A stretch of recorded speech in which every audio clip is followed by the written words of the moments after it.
Sugar वाढायची. एकदा तर असं झालं की डॉक्टरांच्याकडे गेलो, त्यांचं शुगर चेक करायचं मशीनच लॉक झालं.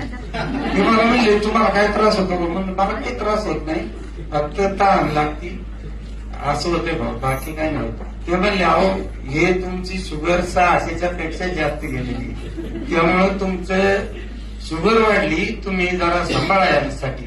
म्हणून मी सरकारी दवाखान्यात गेलो, त्यांनी मला कार्ड दिलं आणि डॉक्टरांनी सांगितलं आयुष्यभर तुम्हाला गोळ्या खावा लागतील. नंतर काय झालं, कदम सरांनी, काळूराम कदम सरांनी मला सांगितलं माझ्या मनसेसला दम्याचा प्रॉब्लेम होता, ती नीट झाली. त्याच्यानंतर मला विश्वास आला, मी स्वतः चालू केलं. आता माझं शुगर एकदम नॉर्मल आहे, माझी 4थी बॉटल झाली. म्हणून मला खूप विश्वास वाटतो की, आणि तसं